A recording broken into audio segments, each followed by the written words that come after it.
Buenas tardes a todos y todas. Sean muy bienvenidas y bienvenidos a esta mesa. Vamos a recuperar la política, colegas, por quinta vez en esta Feria Internacional del Libro, y lo cual nos llena de pues gusto y de placer tener esta mesa de discusión y con este panel de lujo que se denomina Recuperemos la Política, una visión desde lo electoral. Y bueno, quisiera comentar dos o tres ideas y dejarlas sobre la mesa a fin de abrir el debate y escuchar lo que los panelistas nos van a convocar. Bueno, quiero decirles que la labor del análisis público debe de hacerse con profundo apego a la observación imparcial de acontecimientos y la evolución tanto de la sociedad como de sus instituciones. Es en esto donde creo que radica la trascendencia de estos espacios, donde se tiene la oportunidad de reunir para compartir las experiencias y reflexiones. A todas las personas que en su día a día viven y son parte de las instituciones, en este caso, aquellas especializadas como lo son las electorales. Antes que todo, y en el tenor del nombre que lleva este panel, es importante definir qué entendemos por política o qué política buscamos recuperar. Hablamos de aquella que construye, que permite la convivencia sin violencia, la que posibilita los puntos de encuentro con aquellos y aquellas que piensan diferente. Se trata pues de las actividades humanas que encaminan a permitirnos contextos de diversidad y pluralidad en nuestra sociedad. Es decir, buscamos recuperar la política no solamente como la ciencia o como el ejercicio de el poder, sino la mecánica de buscar las soluciones, de buscar encuentros, de buscar el espacio público, etcétera. Es así que consideramos que recuperar esta política inmiscuye invariablemente a lo electoral, puesto que precisamente las elecciones son la herramienta fundamental para la transición pacífica del poder y para la convivencia de quienes participan en lo público. Claro está que para que esto sea efectivo se requiere la existencia de ciertas condiciones bajo las cuales debe desarrollarse la política electoral. Se trata de elementos que tienen como fin máximo mantener márgenes de participación alto, que por sí mismo legitimen la actividad de votar y por ende la política electoral.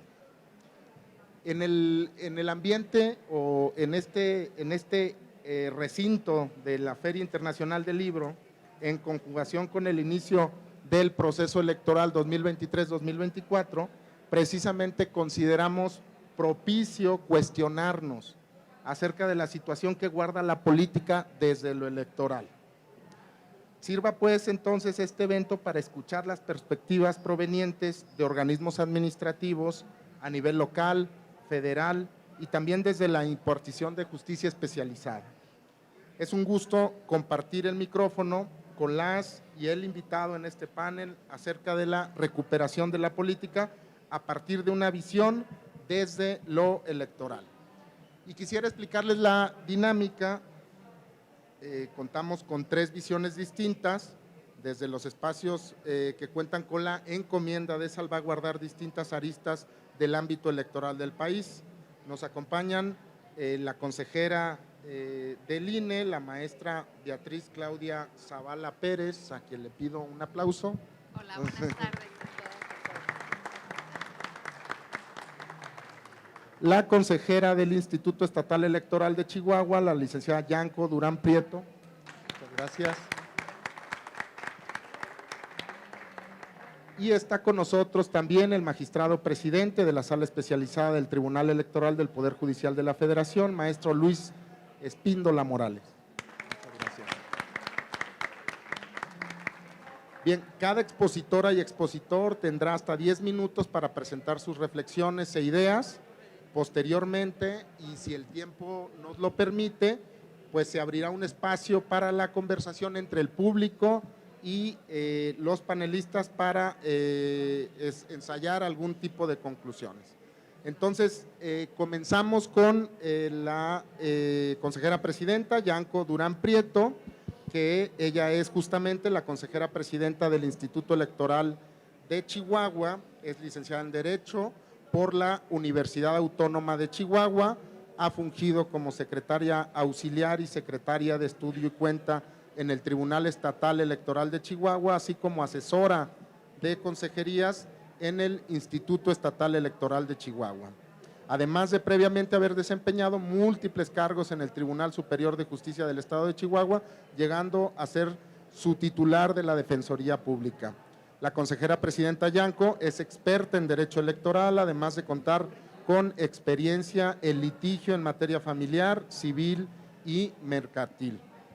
Adelante, consejera. Muy bien, muchísimas gracias. Gracias por la presentación. Buenas tardes a todas, a todos. Me siento muy honrada de estar con ustedes en el marco de la Feria Internacional del Libro, cuya importancia trasciende las fronteras del país.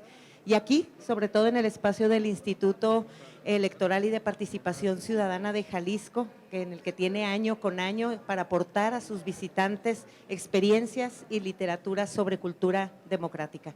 Muchas gracias por la invitación al instituto y a su gran equipo de trabajo, por supuesto encabezado por mi querida amiga, la presidenta y maestra Paula Ramírez Jone, a quien saludo con muchísimo gusto, al igual que a quienes me complace acompañar en este conversatorio, la consejera Claudia Zavala, el magistrado Luis Espíndola y por supuesto a Cristian.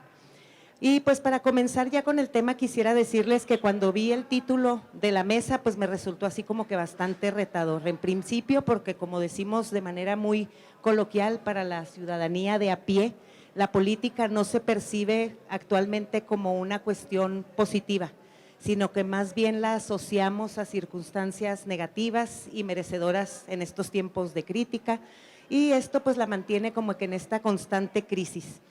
Entonces, pues aquí creo que cobra muchísima relevancia el predicado de la frase, el de al rescate de la política, porque realmente debemos comprometernos a rescatarla de esta carga negativa que les platico, porque pues al final de cuentas todos y todas hacemos política. Así es, hacemos política en nuestras casas, hacemos política con quienes integran nuestra familia, en las oficinas, con nuestras compañeras y compañeros, en nuestro círculo, incluso de amistades, en nuestros grupos de WhatsApp, en todas partes hacemos política. Ahora también hay que señalar algo, la idea de política más bien está íntimamente ligada o relacionada a quienes ejercen o compiten por el poder o quienes lo ejercen actualmente. Estas personas las que llamamos nosotros políticas y políticos y que son quienes nos representan en los cargos de elección popular. Y en este punto es donde se da esta otra coincidencia con otras crisis muy ligadas a la imagen de la política y de la de las personas que la ejercen, y que es precisamente la crisis de representatividad y la crisis de la democracia. Y es que por una parte la representación política ha tenido críticas desde su origen. Primero de parte de quienes resultaron perjudicadas o perjudicados porque se significó el término de regímenes absolutistas o de monarquías, de oligarquías. Y en segundo, pues la que más nos interesa a nosotras y nosotros, que es la que proviene de los debates sobre el mandato y la representación de la ciudadanía electora en el seno de los órganos del Estado, frente a los intereses de que en realidad defienden las y los representantes populares. Por otra parte, pues tenemos en el desencanto con la democracia. Este se basa en gran medida en la falta de soluciones de la propia democracia, respecto de los muchísimos problemas que enfrentamos como sociedad, desde la seguridad pública hasta el desempleo, y ello en buena parte por el desenvolvimiento precisamente de quienes hacen política en el ejercicio del poder, o dicho de otra forma, de la representación popular que ostentan, lo que también ha generado este desprestigio de la política, los partidos políticos, las cúpulas o las élites que la operan. La crisis de representación política viene desde hace varias décadas y los problemas correspondientes se han planteado más que nada desde el plano teórico-doctrinal. Y como decía, sobre el papel de las y los representantes populares respecto de los intereses del electorado.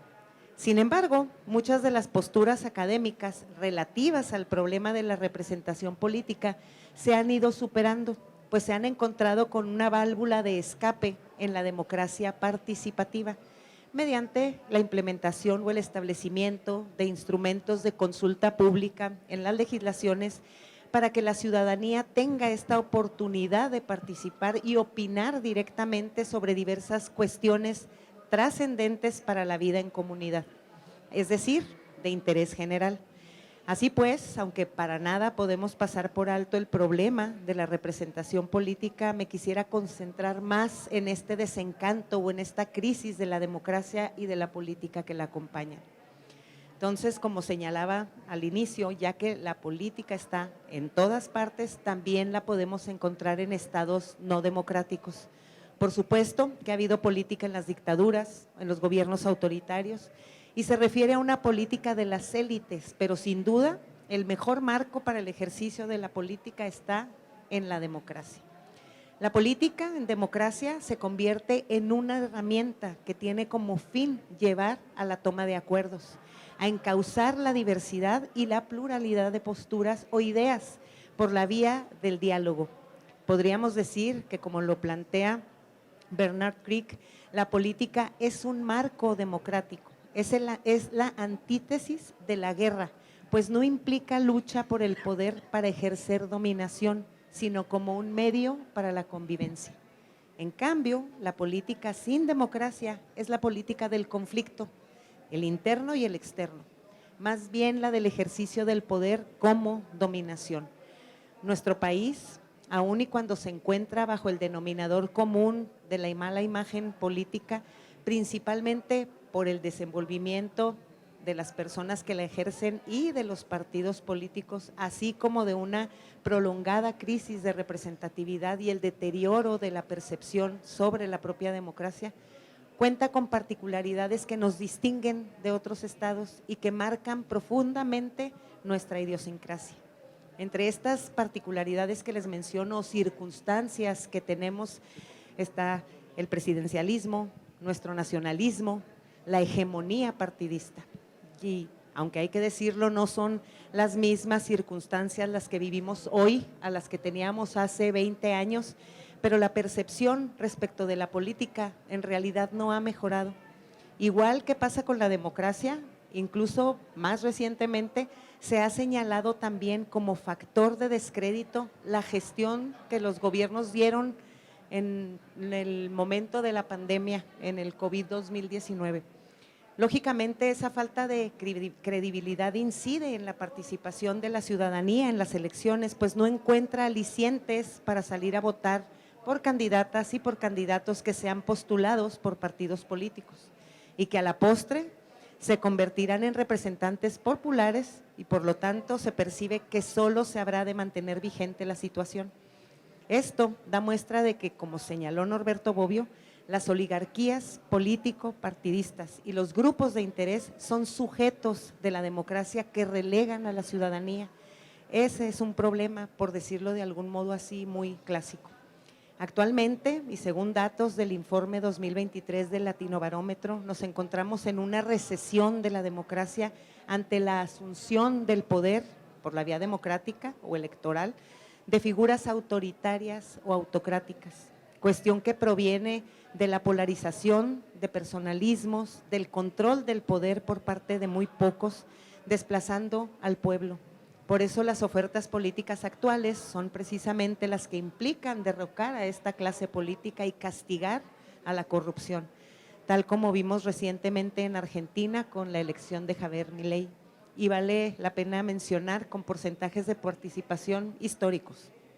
No obstante, es muy importante recordar que nuestro país ha sido testigo también de lo que es posible cuando la política se encamina por las vías democráticas, cuando la ciudadanía exige cambios y utiliza las vías constitucionales para expresarse y para generar resultados. Recordemos la elección del 2000 con una participación ciudadana de casi el 64%, en la que se dio la alternancia en el poder y con ello dar por terminada la hegemonía de un partido, situación que se repitió posteriormente en el 2012 y luego en 2018 con un 63.4% de participación.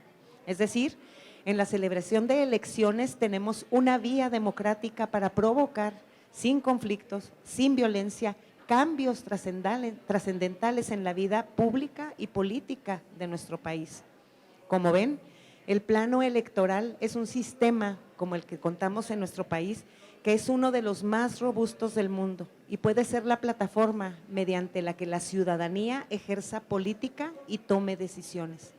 Ahora, debemos tomar en cuenta que actualmente, tanto a nivel estatal como a nivel federal, contamos con un instrumento de participación ciudadana también democrático, denominado revocación de mandato, por el cual, frente a la ciudadanía, frente a la deficiente representatividad política de las y los representantes populares, la ciudadanía puede, mediante el voto, terminar anticipadamente con el mandato otorgado. Me parece pertinente también hacer aquí en este punto una aclaración y para ello debo recurrir a un lugar común. La democracia no se agota con el voto, sino que es el inicio de un ejercicio de involucramiento que debemos retomar. En efecto, la democracia no es solo votar, sino también exigir y sobre todo dialogar. Del mismo modo, el diálogo en la política es fundamental, es la vía de la toma de acuerdos y por lo tanto de satisfacción plural de intereses. Claro que todos tenemos que ceder para obtener, por lo que debemos entender a la política como la vía para resolver problemas comunes.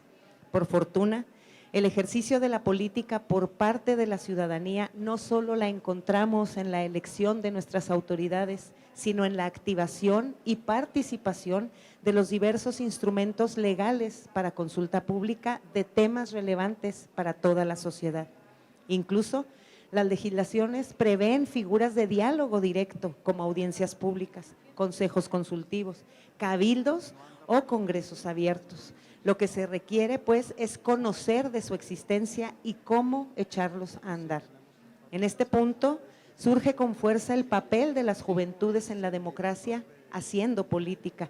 Yo les puedo decir desde mi papel como titular de una institución electoral que son las personas jóvenes quienes más se han aventurado a impulsar figuras de participación ciudadana, ya sea de consulta pública o de diálogo entre ciudadanía y autoridades, por cierto, con muy buenos resultados.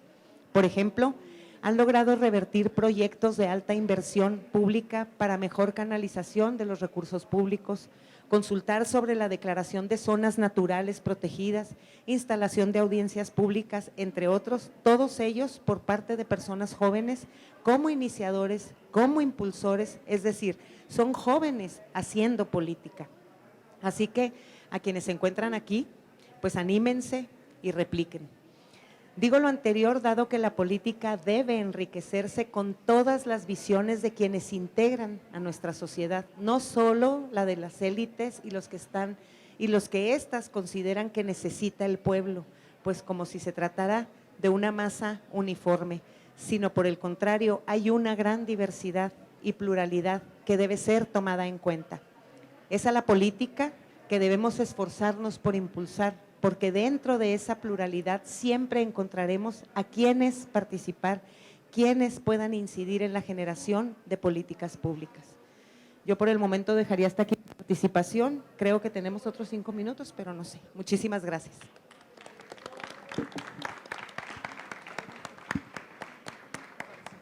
Muchas gracias a ti y bueno, ya estamos adentrando y nos estamos dando cuenta de ciertas categorías que la democracia es intrínseca a la política lo electoral tiene que ver con justamente esos mecanismos de recuperación. También nos comentó cómo poder algunas alternativas de hacer política y cómo necesitamos apropiarnos del espacio público para poder tener, digamos, esa recuperación, ese ejercicio de la política que nos incumbe a todos y todas. Bien, vamos a darle el uso de la voz al magistrado presidente de la Sala Especializada del Tribunal Electoral del Poder Judicial de la Federación, Luis Espíndola Morales, por favor, hasta por 10 minutos. Muchas gracias, muy amable, gracias. Pues vamos a platicar un poco sobre pues, esta pregunta tan importante que es pues, cómo recuperar la política. Cómo recuperar la política me parece que es un tema y un fenómeno complejo, tiene muchas aristas, no hay una sola respuesta, me parece que es la pregunta del millón, ¿no? Propiamente. De manera introductoria, pues voy a abordar algunos datos de cómo estamos en México en el tema de democracia. Luego voy a exponer cuáles son algunas estrategias para recuperar el fenómeno político y democrático desde las autoridades jurisdiccionales y concluiré aportando algunas reflexiones sobre el tema. Bueno, no quiero empezar mi intervención sin antes agradecer obviamente a mi querida amiga, la consejera presidenta, la maestra Paula Ramírez, y a quienes me acompañan en el panel, ¿verdad? Distinguidas personalidades, la consejera Yanko, por supuesto mi querida amiga la consejera Claudia y por supuesto Cristian, y a todos ustedes que están aquí en este diálogo, en esta conversación que tendremos. Bueno, pues ya decía, pues es una pregunta muy compleja. Tenemos que primero tener un poco de algunos aspectos indicativos que nos permitirían de alguna manera ver cómo estamos, qué se está haciendo y hacia dónde, qué se puede hacer y hacia dónde vamos, ¿no? Bueno, aquí hay algunas estadísticas para todas y todos ustedes. Por ejemplo, algunas consultoras, algunos analistas, Edelman Trust Barometer, pues señala que en México el tejido social se debilita constantemente. El 70% de la población en México coincide en que la falta de civismo y respeto mutuo que hay hoy es una de las peores que se ha visto. El 65% del tejido social también se percibe que una vez se mantuvo unido en este país, se ha vuelto demasiado débil para servir como base de la unidad y propósito común. Entonces, estamos en una situación de polarización, de conflicto, de falta de civismo, de falta de respeto, al menos esa es la sensación que este tipo de diagnósticos nos revelan. El índice de la democracia elaborado por The Economist Intelligence Unit señala que el índice de democracia en México en 2021 tiene lugar 86 o tenía lugar 86 de 140 con una calificación reprobatoria evidentemente de 5.57 de 10 puntos posibles y todavía en caída importante en 2022 pasó del lugar 86 al lugar 89 de 140 con una calificación que también cae de 5.57, ya decíamos reprobatoria, a 5.25 de 10 puntos posibles en retroceso. También tenemos algunos aspectos importantes, pues este índice de democracia tiene como indicadores si las elecciones nacionales son libres o no son libres, o son justas o no lo son, si la seguridad de los votantes está garantizada, si la certeza también lo está, si la confianza y la integridad en las elecciones, la influencia también de otros factores externos y la capacidad también del servicio para implementar políticas. Tenemos otros datos también que nos permiten visualizar un poco el contexto en el que se vive en México. Tenemos una encuesta anual del Instituto Edelman Trust que valora o evalúa diversos factores, el nivel de confianza de la ciudadanía en los gobiernos, medios de comunicación, empresas y organizaciones de la sociedad civil, en donde refleja en concreto que la confianza en el gobierno está oscilando en el 47% y pues hay más confianza en los negocios privados que propiamente en el gobierno. La confianza en los negocios es del 71% y en el gobierno, ya lo decíamos, del 47%. Es el contexto en el que nos encontramos. Me parece que desde los órganos jurisdiccionales es importante enviar mensajes que permitan generar confianza en la ciudadanía. Me parece que el cumplimiento del Estado de Derecho es un factor fundamental para el fortalecimiento de la confianza y la legitimidad en las instituciones. Transparencia Internacional ubica a México en el 126 de 148 países, en donde el 148 es el más corrupto y el primero es el menos corrupto. México cae de 2008 a 2018 al menos 48 lugares, de estar por ahí del lugar 80 al lugar 126 de los países con más índice de corrupción en México. Se denuncia poco, y de lo poco que se denuncia tenemos que 9 de cada 10 asuntos quedan, al menos en el ámbito penal, pues quedan pues sin resolver o en la impunidad. Entonces todos estos factores tienen que ver con de alguna manera una especie de desencanto de la población pues en la política, ¿no? Al menos 1 de cada 10 jóvenes de 15 a 30 años, 1 de cada 10 jóvenes de 15 a 30 años confían en los partidos políticos. Dos personas de 30 años en adelante confían, 2 de cada 10 personas de 30 años en adelante confían en los partidos políticos. Los partidos políticos como, pues me parece que son elementos y pilares fundamentales para pues, la construcción de democracia, llevar como canales para que la ciudadanía pueda acceder a, pues, a la competitividad, a cargos de elección popular, etcétera. Los partidos políticos son y deben ser en democracia pues ese elemento fundamental. Algo me parece que está fallando. Me parece que es importante poner el foco en el desarrollo de políticas públicas, en programas educativos, de cultura ciudadana, cultura cívica, participación ciudadana. Me parece que se tienen que enviar mensajes contundentes de cumplimiento al Estado de Derecho, de integridad electoral y de confianza institucional. En la sala especializada, pues nosotros resolvemos pues lo que tiene que ver con sanciones, con infracciones que cometen los competidores políticos, ¿no?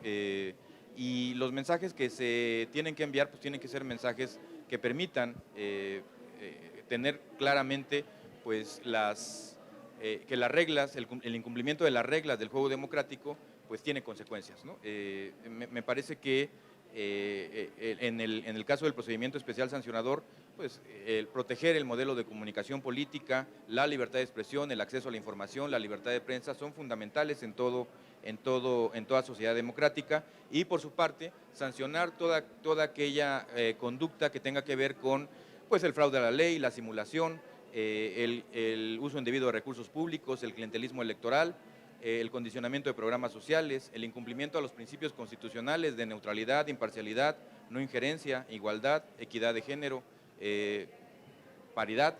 Me parece que el uso indebido de recursos públicos es un factor importantísimo en la influencia sobre la equidad en la contienda. Me parece que en estas temáticas me parece que el cumplimiento de los principios de legalidad, de certeza, de objetividad y de máxima publicidad deben tener un indicador importante en donde pues se emitan mensajes claros de que nada ni nadie pues está por encima de la ley. En la sala especializada pues la sala especializada tiene pues competencia en el ámbito nacional en estos aspectos, sobre el modelo de comunicación política, sobre violencia política en razón de género, sobre este tipo de infracciones que tienen que ver con uso indebido de recursos públicos, y los mensajes que se envíen pues tienen que generar de alguna manera una importancia que revele desde luego pues el cumplimiento del Estado de Derecho, de las reglas del juego democrático. En la medida en que se cumplan esas reglas y que se envíe ese mensaje, pues me parece que se puede incorporar desde el punto de vista de la legalidad pues mucho del interés, de la confianza, del acercamiento, de la apertura que debe haber en estos aspectos. Me parece que la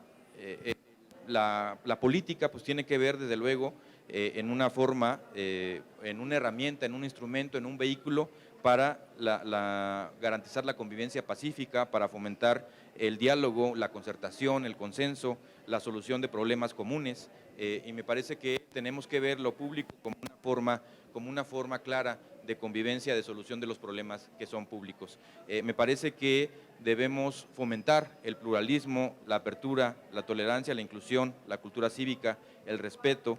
Me parece que en estos puntos, la política, tenemos que ver a la política como un modelo de vida, una forma que nos va a permitir resolver todos los problemas de manera civilizada y que va a tener como consecuencia pues, resolver todos los aspectos que tienen que ver con los problemas que no son comunes y aspectos que debemos procurar, que debemos hacer eco y que debemos solucionar de manera civilizada. Actualmente pues esto no es así, el crecimiento de la inseguridad, el crecimiento de la corrupción, el crecimiento de estos aspectos de la polarización, pues de alguna manera inciden de manera importante en ese alejamiento, ese temor, esa desconfianza en la política, donde las personas, donde la población pues no encuentra en sí pues respuestas a sus problemas, respuestas a sus realidades, soluciones en su vida cotidiana, y al no encontrar esa empatía, esa coincidencia, la brecha se sigue abriendo de manera más continua. Debemos buscar las maneras de acercarnos a la sociedad, de buscar fomentar la inclusión, la apertura, la escucha, la innovación. Ya se decía por parte de la consejera, pues todas estas ideas nuevas, el acceso a nuevas tecnologías, estas nuevas inquietudes que tienen los jóvenes, pues me parece que es importantísimo tomar en consideración. Los jóvenes actualmente representan cerca del 26% del padrón electoral y pues me parece que son del sector que más alejamiento tiene en cuanto a la participación ciudadana y a la política. Fomentar los mecanismos de participación ciudadana son importantísimos. En la revocación de mandato tuvimos cerca del 17% de participación ciudadana y pues no se diga en la consulta popular, en donde pues llegamos si acaso al 5%, al 5-7% de participación ciudadana. Me parece que todos estos mecanismos de participación ciudadana, tanto nacionales como estatales y focalizados de manera local, permiten ser un termómetro para establecer cuáles son las prioridades, las inquietudes de la población y de alguna manera poder ser un insumo importante para, desde luego, representar todo ese tipo de inquietudes en algún tipo de políticas públicas, de reglas, de diseño institucional, que de alguna manera encuentren una respuesta a ese tipo de inquietudes. Cuando no se encuentra esa respuesta, cuando no se encuentra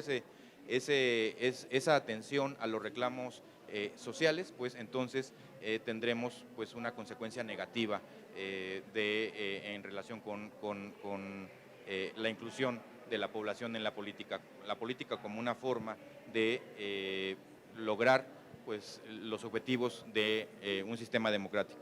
Si nosotros tenemos que ser muy conscientes de que si nosotros pues no hacemos política, si no entramos en esta cotidianidad de la política, si no formamos parte, pues las élites lo van a hacer.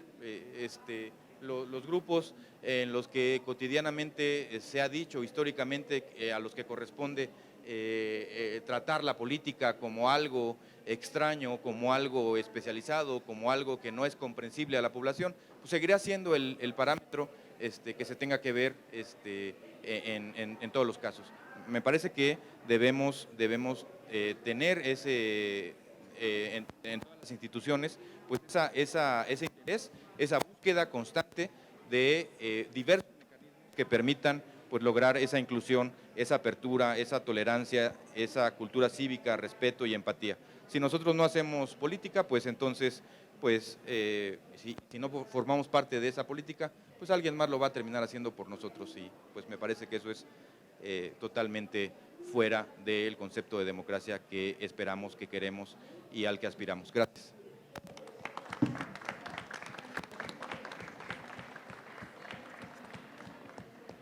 Muchas gracias, magistrado. Bien, pues creo que es importante el dónde nos sitúa el magistrado, nos brinda datos de que estamos reprobados en democracia, que estamos reprobados en confianza ciudadana hacia las instituciones, y entonces ahí nos damos cuenta de por qué perdimos a la política. ¿Por qué perdimos la política?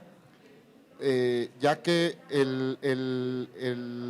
la frase de recuperemos la política da por sentado que está perdida y que no le encontramos como un mecanismo de solución, de acercamiento, de punto de encuentro, ¿no? Y nos brinda también varias ideas desde el ámbito jurisdiccional, como el cumplimiento de los principios de la función electoral brinda la confianza a la ciudadanía, y esto reduce esta brecha de alejamiento.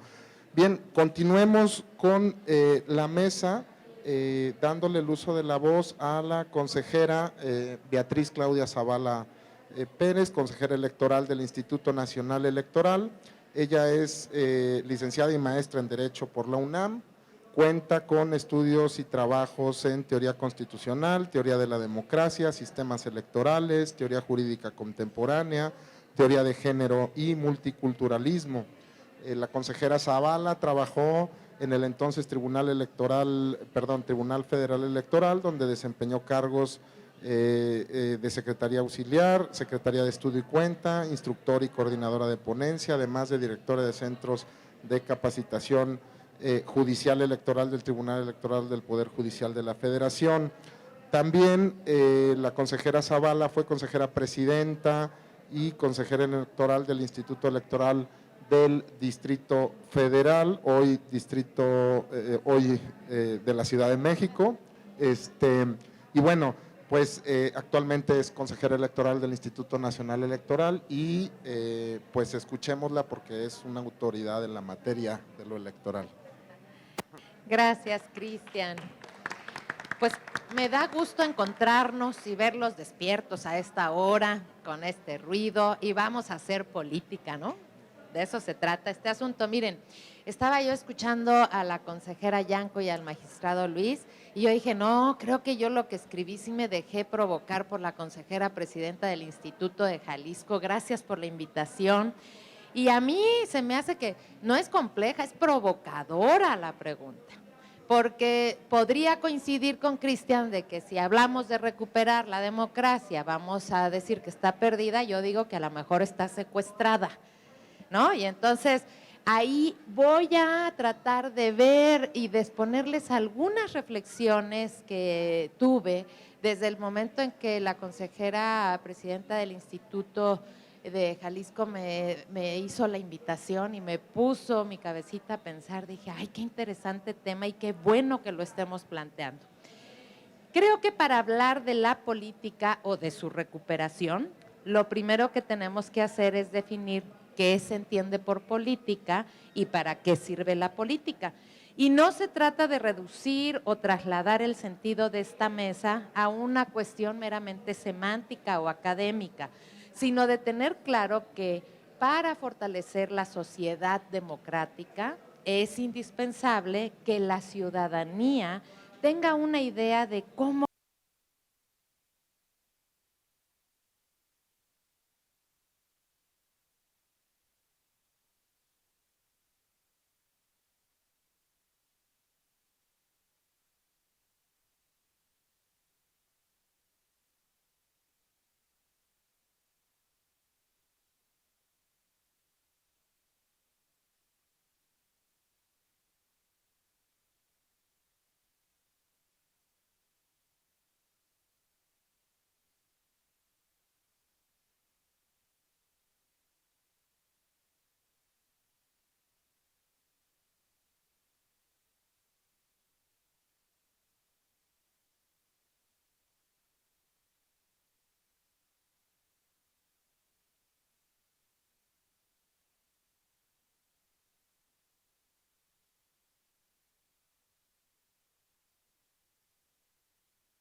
informarse, está mal aplicado.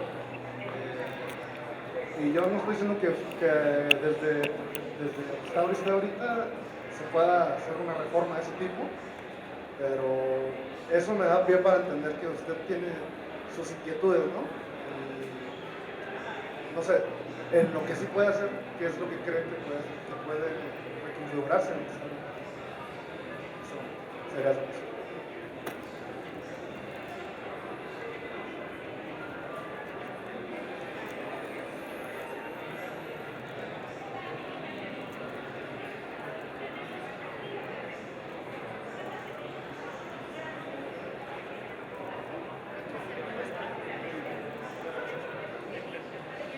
Bien.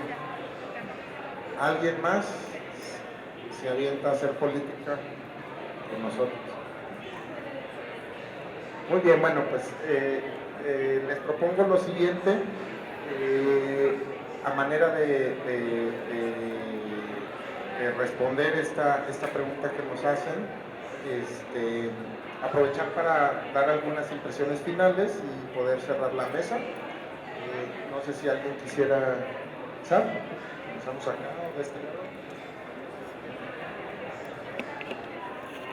Ahora empezamos de atrás para adelante, ¿no? A ver, fíjate que algo que nos planteas es, según pude captar, dónde nos situamos, ¿no? ¿Qué debates tenemos ahora? Yo te voy a decir una cosa, hemos crecido en un mundo de reformas electorales, en la de en algún momento había perdido mi identidad epistémica, porque yo decía, ¿para dónde voy? ¿Para dónde voy? Porque me decían, es que la letra de la ley aquí en el INE se aplica como dice la ley. Yo venía de un tribunal donde los principios eran la base de la interpretación y recuperé mi identidad epistémica.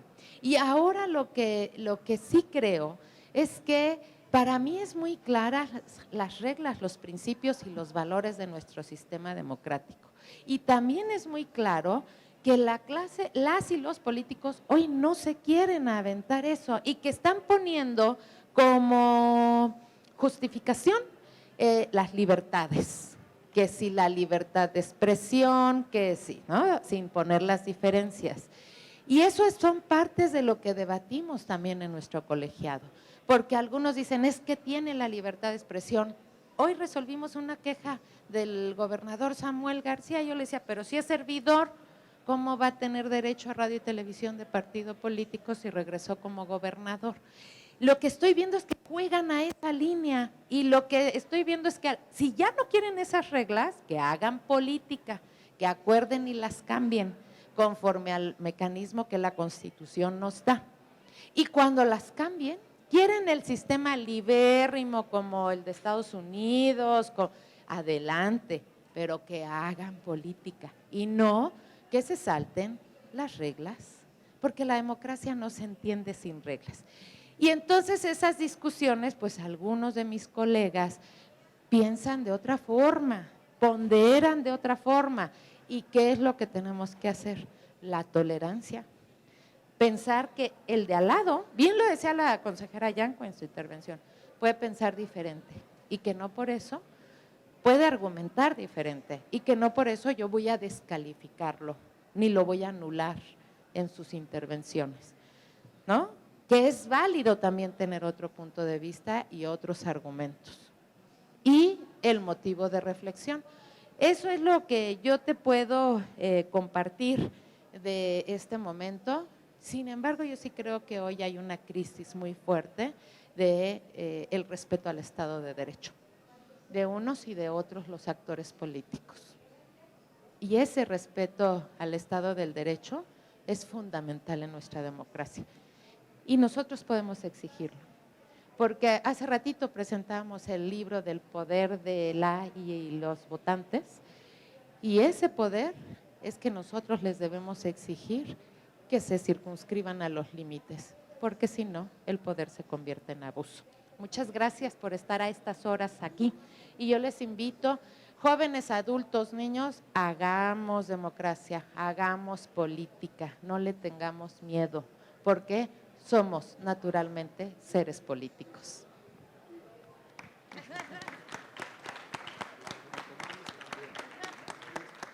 Pues a ver, yo no sé si sea la respuesta adecuada o si entendí así muy bien la pregunta, pero a mí me parece que en este escenario desfavorable respecto de la opinión que se tiene en general de la democracia y de la política, me parece que por lo que hace a las instituciones electorales, pues una de las herramientas o uno de los debates más fuertes es precisamente el uso del voto o la promoción del voto como esta herramienta para un cambio favorable. Ya lo decíamos aquí, tanto el magistrado como la consejera, yo misma, que las juventudes están muy desencantadas, son los más desencantados precisamente de la política, y creo que porque ven al voto como eso, nada más se agota ahí y luego ya no le damos seguimiento. Entonces, la promoción del voto como una herramienta, pero no como una herramienta para tener a nuestros representantes y a nuestras representantes, sino para generar un verdadero cambio en las representaciones, la rendición de cuentas, la implementación o la promoción del voto como una herramienta precisamente también para la rendición de cuentas, la puesta en marcha de instrumentos de participación ciudadana, el diálogo, la consulta pública, la implementación de acción, hasta eso, la implementación de acciones afirmativas, que creo que es un debate que siempre va a estar sobre la mesa, ¿eh? Si le toca al legislativo y si el legislativo no, ahora sí que valga la redundancia, no legisla sobre las personas o el acceso de las personas a la representación de personas pertenecientes a grupos históricamente vulnerados, si nosotros como autoridades electorales administrativas estamos autorizados para generar estas acciones que sí lo permitan.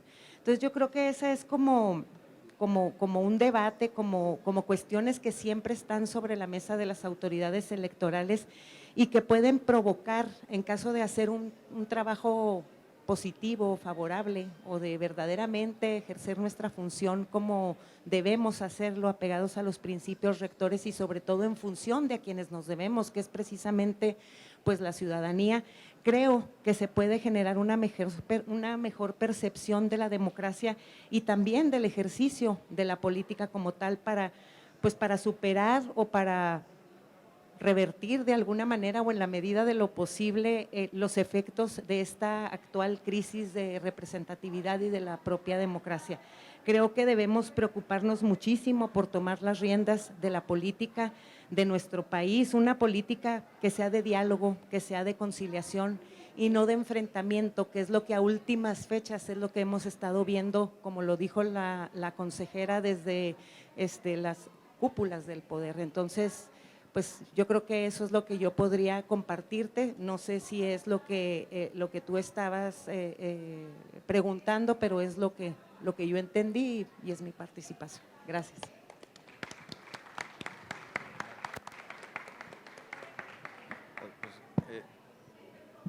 Pues yo tengo más preguntas, después de la pregunta, más preguntas que respuestas, pero trataré de dar respuesta a la inquietud. A ver, me parece que de entrada tenemos que pensar que, por una parte, o visualizar que las instituciones deben funcionar para lo que fueron diseñadas. O sea, en el caso del INE, pues fundamentalmente tiene esa función de organización de las elecciones, de mecanismos de participación ciudadana, de la cultura cívica, de la inclusión, del pluralismo, del fomento a los valores democráticos, ¿no? En el caso de los tribunales, pues el dictado de sentencias que permitan ser un mensaje del cumplimiento del Estado de Derecho, de legalidad, que permitan prevenir, que permitan fomentar la investigación, la persecución de las infracciones electorales, de alguna manera de tener un mensaje sobre el cumplimiento irrestricto del Estado de Derecho, del cumplimiento de la legalidad. ¿Qué hace falta? Me parece que hace falta mucha cultura cívica, mucha cultura de la legalidad, cultura de la denuncia, me parece que son importantísimas, que se acerquen a las instituciones para como uno de las vías para lograr obtener los resultados que se esperan, y eso es el gran reto que se tiene. Y me parece que, bueno, al menos en la sala especializada hay un sinnúmero de retos, ¿no? Me parece que Hay, por ejemplo, el mecanismo de participación ciudadana, ya lo vimos, revocación de mandato y consulta popular, pues no existe un catálogo de infracciones, no existe un catálogo que permita definir claramente pues qué se puede y qué no se puede en estos mecanismos de participación ciudadana. Y particularmente en el caso de servidores públicos, notarios, ministros de culto religioso y extranjeros, estos 4 sujetos son sujetos que tienen un tratamiento distinto a las demás personas. Quien tenga la calidad de servidor público, de notario, de ministro de culto religioso o de extranjero, no puede ser sancionado por el Tribunal Electoral. O sea, simplemente las sentencias se limitan a ser, por ley, sentencias declarativas. ¿Quiénes tienen la facultad de sancionar en el caso de servidores públicos? Pues los órganos internos de control, el superior jerárquico, o se trata de gobernaturas, el Congreso del Estado, ¿no? De notarios, pues el colegio de notarios correspondiente, o su equivalente de acuerdo a la legislación correspondiente. Ministros de culto religioso y extranjeros, pues le corresponde a Secretaría de Gobernación imponer las sanciones. Y ya lo decía la consejera Claudia, el ejercicio del poder y los límites al poder. Yo lo que agregaría es, tenemos que focalizar en los mecanismos de control del poder, porque en el caso de estos sujetos, de servidores públicos, notarios, ministros de culto religioso y extranjeros, que no pueden ser sancionados directamente por los tribunales, sino que se deja a otras instituciones como órganos internos de control u órganos políticos como los congresos de los estados a sancionar, ¿sí? Se deja a la voluntad política, precisamente a la voluntad política a sancionar. Entonces, si yo dicto una sentencia para sancionar, donde Enrique Alfaro cometió una infracción, porque ya lo hicimos en la sala especializada hace 2 años, Enrique Alfaro cometió una infracción, ¿sí? Se envía al Congreso del Estado y el Congreso del Estado emite un exhorto. ¿Sabes qué? No te portes mal, Enrique Alfaro. ¿Sí? Y ahí se queda. ¿Por qué? Porque la ley así lo establece. Entonces, me parece que tenemos que focalizar este punto. ¿Se va a dejar a la voluntad política el control del poder o se va a dejar se le van a dar facultades a las instituciones para el combate, tomarnos en serio el combate a la impunidad, el fortalecimiento del Estado de Derecho, tomárnoslo en serio, trayendo un poco las palabras y la tesis de Dworkin, ¿no? En este caso, pues me parece que tenemos varios retos en violencia política de género, en garantía de niñas, niños y adolescentes, en el interés superior de la infancia, en redes sociales. En redes sociales se tiene que garantizar la libertad de expresión, la libertad de prensa, la libertad de opinión, el derecho de petición, el derecho de acceso a la información, el derecho a la imagen, el derecho a la intimidad, el derecho al libre desarrollo de la personalidad, el derecho a la privacidad, entre otros derechos. Pero no hay un parámetro normativo que nos diga, tenemos a la Constitución, por supuesto, la Constitución permea en todos los ámbitos de la sociedad, pero la falta de normatividad clara que permita centrar estas conductas, pues constituye todo un reto no únicamente para las autoridades jurisdiccionales, sino también para el órgano legislativo y para el gobierno. Y ya lo decía usted, nada más para terminar, pues usted lo dijo, sí tengo un libro sobre ilegalización de partidos políticos, es otro mecanismo de control. En muchas democracias del mundo, en España, en Bélgica, en Grecia, en Alemania, en Estados Unidos, hay mecanismos para determinar cuándo un partido político es antidemocrático. Tenemos el caso de Batasuna, partidos políticos proterroristas, ¿no? En el caso de España, partidos políticos racistas, ¿sí? En el caso de Grecia, de Alemania, ¿no?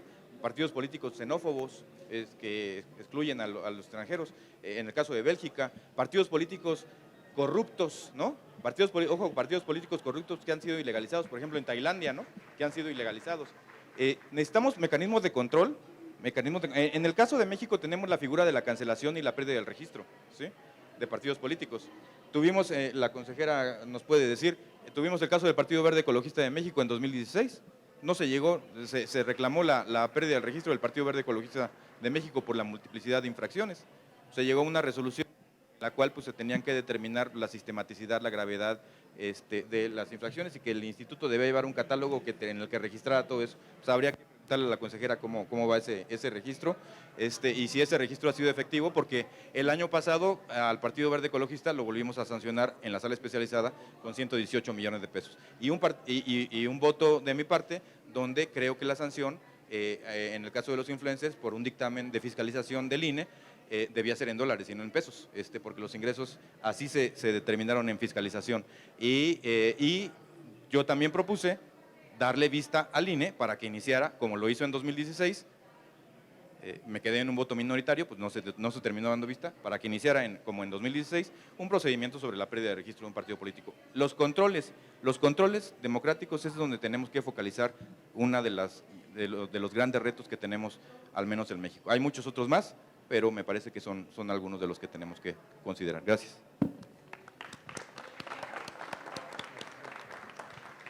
Muchísimas gracias, magistrado Luis Espíndola. Bueno, pues con esto daríamos por terminado, no sin antes agradecer la participación de las y los ponentes, las y el ponente, y me quedo yo con que si la política está secuestrada, pues vamos a rescatarla con el tema de la participación, de los controles, de quitar la apatía, de participar y pues hacer política. Muchas gracias a todos y todos. Buenas noches.